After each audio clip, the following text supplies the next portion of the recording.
de silence. Alors la première étape, c'est on sélectionne la variable. D'accord? Vous avez la variable. Ensuite, il faut aller à l'icône View. Vous sélectionnez la rubrique ou bien l'icône Unity Test et là, fait que les tests de racine unitaire. D'accord? Ensuite, une fois que je sélectionne, je vais trouver énormément de racines unitaires, comme ce que j'avais dit la semaine dernière. C'est que vous avez le Decupfoleur, vous avez Decupfoleur GLS, Philips Perron, KPSS, et une infinité de tests. D'accord? Là, on a fait la dernière fois l'exercice sur Decupfoleur, mais c'est le même principe. On commence par le premier modèle, le deuxième modèle, etc. Alors, comment je vais faire la lecture de ça? J'ai le type de test, d'accord? Ensuite, j'ai là le niveau ou bien le modèle que je dois tester. Pardon, j'ai le niveau. Ensuite, j'ai l'équation que je dois tester. La dernière fois, nous avons dit qu'il y a le troisième modèle. Le troisième modèle, il y avait la constante et la tendance. D'accord? Le deuxième modèle, il y avait juste la constante. Et le troisième modèle, il y avait ni tendance, ni constante. Donc la variable s'expliquait par son premier retard et par la composante aléatoire. Donc vous avez ça. Et bien sûr, vous avez, la dernière fois, nous avons dit pour Decupfoleur, augmenter, c'est pour annuler, ou là pour corriger l'autocorrélation des erreurs. Qu'est-ce qu'on a fait? On a introduit les retards. D'accord? Vous remettez s'il vous plaît la porte avec petit commentaire. Donc, avec quoi je dois commencer? Je dois commencer par le troisième modèle. D'accord? Et est-ce que je traite la variable au niveau, ou bien en première différence, ou bien en deuxième différence? Au niveau. Au niveau, ça veut dire quoi? Ça veut dire tel qu'elle se présente. Comme la variable, vous allez la traiter sans transformation. Il faut commencer par le troisième modèle. D'accord? Alors, ici, j'ai deux niveaux de résultats. Et là, attention, nous avions l'élasticité de premier retard, d'accord? Le paramètre associé à la tendance et la constante. Ici, je vais faire cette lecture-là. J'ai ici le 0,6. C'est quoi? C'est l'élasticité associée au premier retard. D'accord? Le 1 moins 14, c'est l'élasticité associée à la différence de premier retard. Moins 1, c'est l'élasticité associée à la différence du deuxième retard. Et ainsi de suite. Vous avez la constante. Et arrobas trend, c'est la tendance. D'accord? Donc ça, vous avez les coefficients. Et chaque coefficient, bien sûr, nous avons sa probabilité de signification. Alors, est-ce que l'élasticité, parce que la première hypothèse a validé, est-ce que phi est égal à 1? Ou bien phi est différente de 1? Et là, on trouve la stratégie séquentielle. Alors ici, est-ce que phi est égal à 1? La réponse est bien sûr non. Il n'est pas significatif. D'accord? Donc, le coefficient associé au premier retard n'est pas significatif. Donc, ainsi, l'élasticité ou le coefficient associé à la tendance, est-ce qu'il est significatif ou pas? Est-ce qu'il est significatif? La réponse est non. Il n'est pas significatif. Donc, c'est un modèle où ni phi n'est significatif, ni la tendance est significative. Alors, il y a une autre information pour détecter est-ce que la série est significative est stationnaire ou pas. Alors, si elle est stationnaire, هذا هو le test de Dickey-Fowler. Le test de Dickey-Fowler, c'est comme Fisher, c'est comme Students, etc. Il faut que le test, la valeur observée, calculée du test, il faut qu'il soit supérieur à la valeur,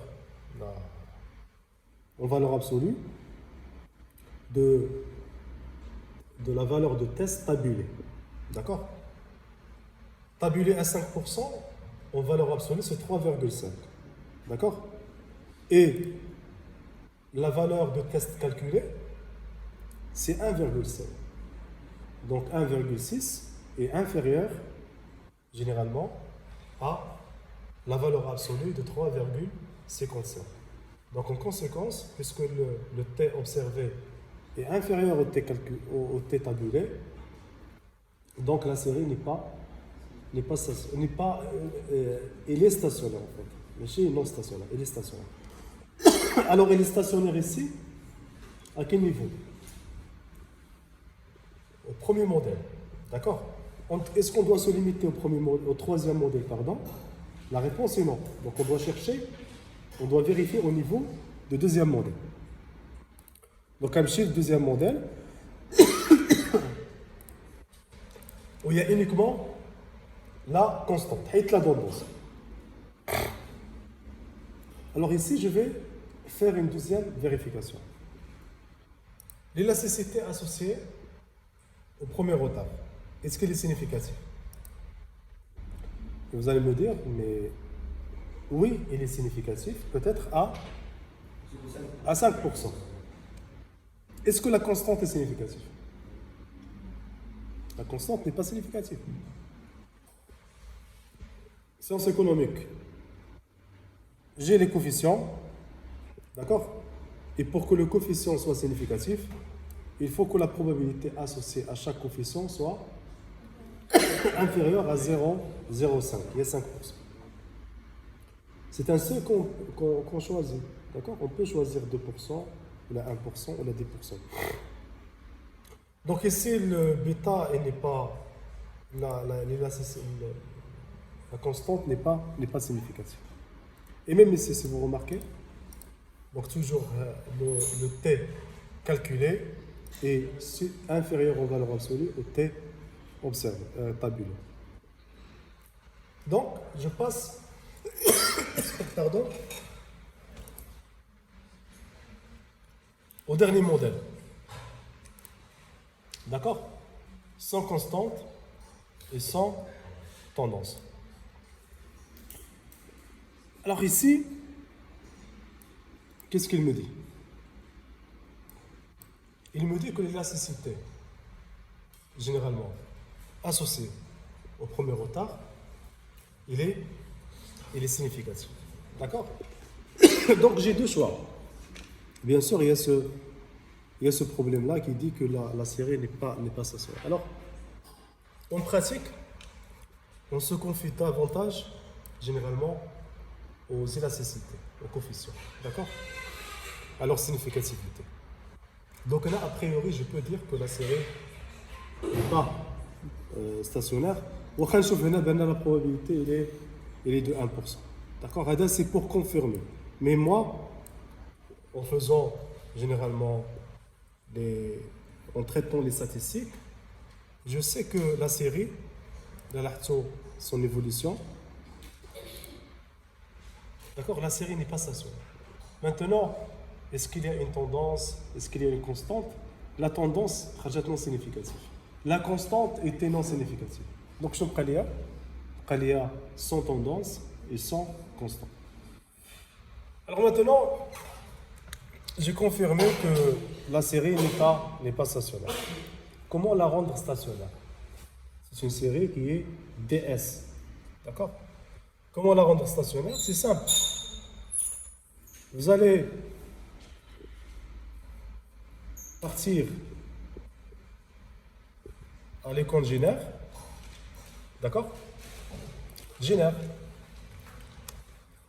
Alors je vais générer la différence, d'accord? Générer la différence de billets de 200.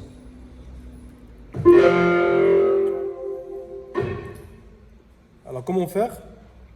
C'est D, entre parenthèses, le nom de la série,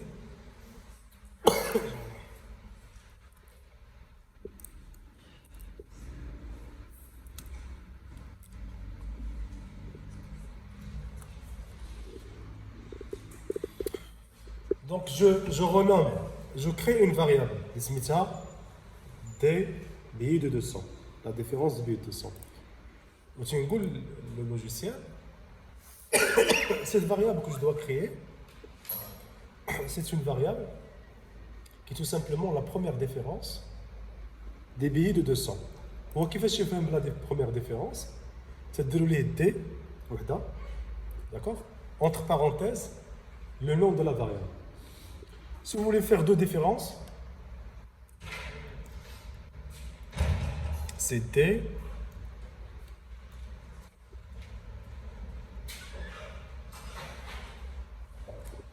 ça c'est deux différences. D de D. Trois différences, D de D et ainsi de suite. D'accord? Mais nous, on va s'intéresser uniquement à une première différence. On verra.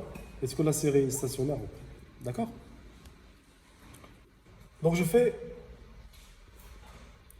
OK. Je la base de données d'ILE. Je vais trouver une nouvelle variable, c'est ça, D billets de 200. On va la variable. Voilà comment elle a été définie. D billets de 200, c'est D entre parenthèses, etc. Je vais plotter les deux. Je fais la différence entre les deux.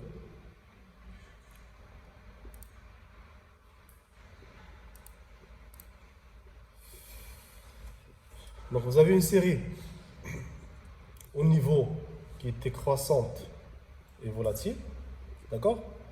En faisant la différence, il est devenu, bien sûr, avec une tendance, avec bien sûr une moyenne stable, d'accord? Avec une volatilité qui est un peu finie selon les périodes. Alors, a priori, cette série est stationnaire comparativement à cette série. Alors, je vais faire un test de Decoufollow.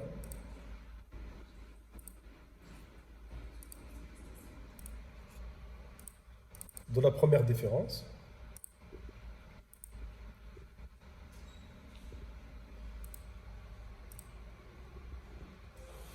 Donc la même chose, non significatif, non significatif. Le troisième modèle, non significatif, non significatif. D'accord? Et le dernier modèle, non significatif. D'accord? Donc toujours non significatif. Donc c'est une série qui est stationnaire. Très bien. Donc de même chose, une série, une autre série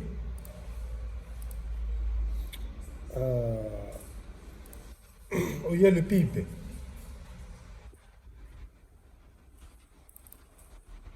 Une série de PIB.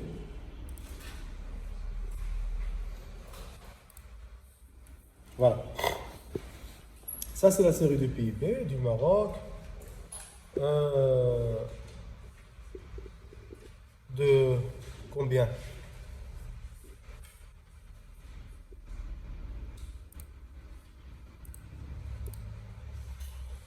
De 1999 Q1 à 2017 Q1. تقريبا 10 ans. D'accord? تقريبا 10 ans. Donc, est-ce que la série de PIB est stationnaire? S'il n'est pas stationnaire, est-ce qu'il est DS ou TS? Si les TS comment la stationnariser. C'est les DS, on a fait la différence. Donc je vais faire le test. Ce qui m'intéresse, c'est le premier, c'est le troisième modèle, avec tendance et constante. Alors avec tendance et constante, si je prends la tendance, comment il est? Très significatif. D'accord. Hada, il est significatif, l'élasticité, mais il n'est pas unitaire. Voilà, tiens. Il n'est pas unitaire. Donc la tendance est très très significative. Très significative. Nous avons. Il est non stationnaire. D'accord? Le T observé est calculé est supérieur au T observé. Donc la tendance, l'élasticité associée à la tendance, il est significatif. Donc c'est un TS. D'accord? L'élasticité associée à la tendance est significative, donc c'est un TS. Maintenant, comment faire? Comment traiter une série TS? Alors la dernière fois, il y a plusieurs manières. Je peux commencer par ce qu'on appelle les régressions. Les moyens mobiles et ensuite les filtres. Alors la régression, je peux faire une régression simple.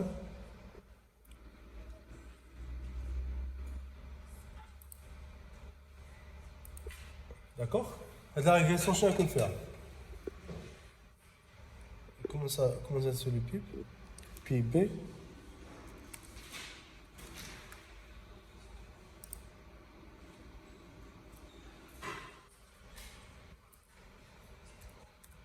Volume.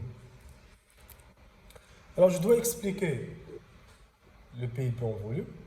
D'accord? Par quoi? Par une constante. D'accord? Et par le trend. Est-ce qu'il y a la composante cyclique ici? Il n'y a pas. Il y a uniquement la composante tendancielle. D'accord? Donc j'explique le PIB par la composante tendancielle. Donc à la base trend. Voilà. Donc la constante, elle est significative. Le trend, il est significatif. Et le R carré, il est de 99. Donc c'est un modèle très intéressant.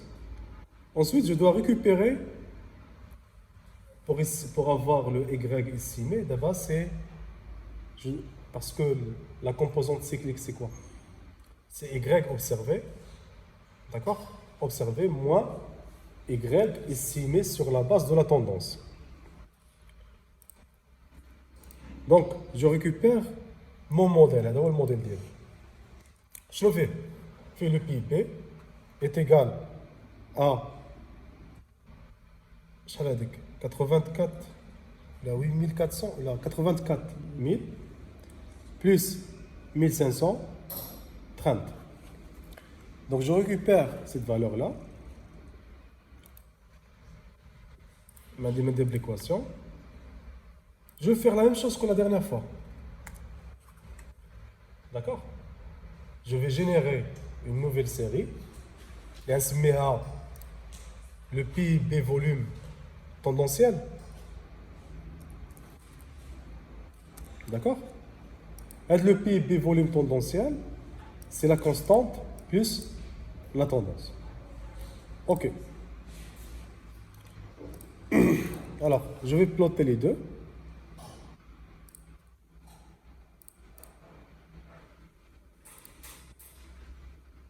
Et vous allez remarquer,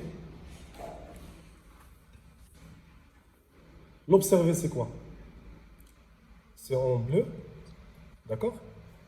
Ce que j'ai estimé, c'est en rouge. Il est moins volatile, d'accord? Parce que c'est la tendance. C'est le PIB tendanciel estimé sur la base uniquement de la tendance. Alors la composante cyclique, ça va être quoi? quelle est la composante cyclique? Parce que moi, ce qui m'intéresse, j'ai constaté que la composante tendancielle, elle est significative. Donc c'est une série non stationnaire.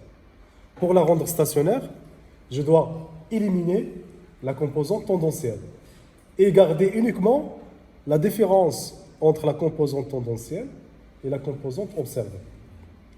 Donc, je vais générer une variable, سميتها cycle, ou la cycle est égal à quoi? PIB en volume moins, effectivement, PIB tendanciel. D'accord? Ok. Alors je dois chercher ce cycle-là, la variable cycle que je viens de créer. YAD.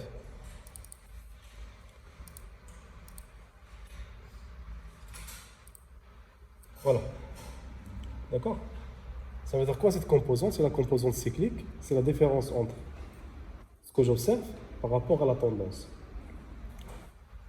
Est-ce que le cycle, c'est la composante stationnaire de PIB? Ce qu'on va vérifier. Donc,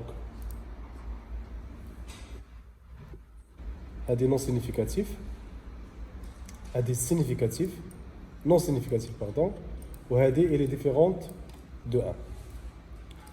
Monsieur le deuxième modèle, non significatif, ou elle est différente de 1. Ou elle est différente de 1. Donc la série elle est stationnaire. D'accord? Elle est la première méthode, c'est la régression. Deuxième méthode, c'est comme moyen mobile. Donc PIB, volume. Alors moyen mobile, vous avez énormément sur Reviews, énormément de traitement de séries chronologiques. Traitement, ça veut dire traiter la saisonnalité, faire ce qu'on appelle des prévisions et faire également des ajustements saisonniers. Alors, la moyenne mobile, la méthode de moyenne mobile, c'est Moving Average Method. D'accord? Moving Average Method. Donc vous avez ici, c'est pour ajuster la saisonnalité.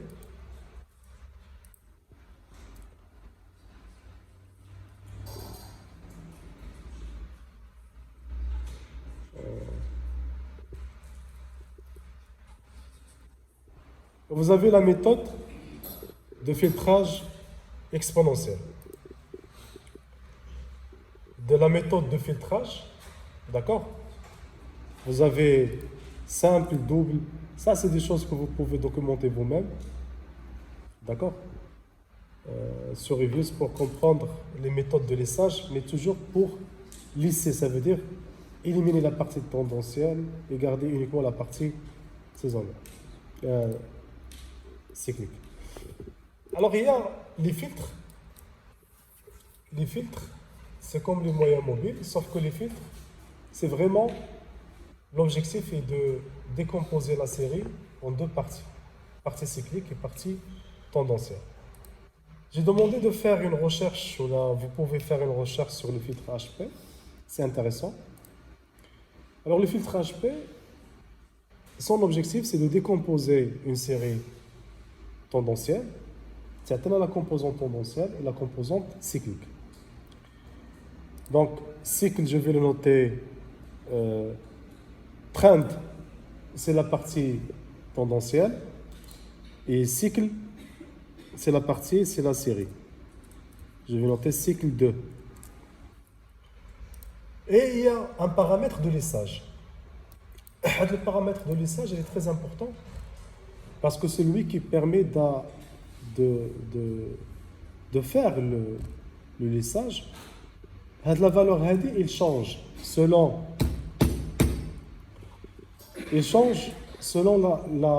la fréquence des séries. Et si vous avez une série trimestrielle, vous allez avoir 1600. Si vous avez une série mensuelle, vous allez avoir une valeur. Annuelle, une valeur. Semestrielle, une valeur, et ainsi de suite. D'accord? La série pour nous, il est trimestriel. Donc, HP trend, c'est la composante tendancielle. Et cycle 2, c'est la composante cyclique. Voilà. Alors, qu'est-ce qu'il a fait? Il a décomposé la série en deux parties. Partie cyclique, en vert, partie tendancielle, en rouge, et la partie observée, c'est en bleu. D'accord? Donc, que vous utilisez le PIB, dans une équation, il ne faut pas utiliser le PIB tel qu'il se présente, mais il faut utiliser la partie verte qui s'intitule l'écart à la production, ou le l'output gap. D'accord? L'écart à la production, l'output gap, que vous, je ne sais pas si vous traitez ça au niveau de l'économie monétaire. Non? La courbe de Phillips. Il y a ce qu'on appelle l'écart à la production. D'accord? L'écart à la production, comment on le mesure? C'est tout simplement la différence entre la composante tendancielle, c'est la production potentielle. شوف عزيز وحده اخرى عطيتك دابا بقات لك وحده صافي. Le PIB tendanciel et le PIB observé. Observé, voit ce qui est communiqué par les institutions de statistiques. Potentiel, c'est une composante inobservable. On ne la mesure pas, on doit l'estimer. Et cyclique, c'est la différence entre les deux. On a expliqué la dernière fois, si l'écart est positif, il y a une surchauffe. D'accord? Une surutilisation des capacités. Si l'écart est positif, c'est l'inverse. Ou bien, on a deux situations. Soit on est en sous-régime, soit en sur-régime. Situation de sur-régime, c'est-à-dire en utilisation totale ou une sous-utilisation des capacités. D'accord? Donc, le PIB, il faut utiliser plutôt le cycle dans vos équations et non pas le PIB. D'accord? Donc, on se limite à ces deux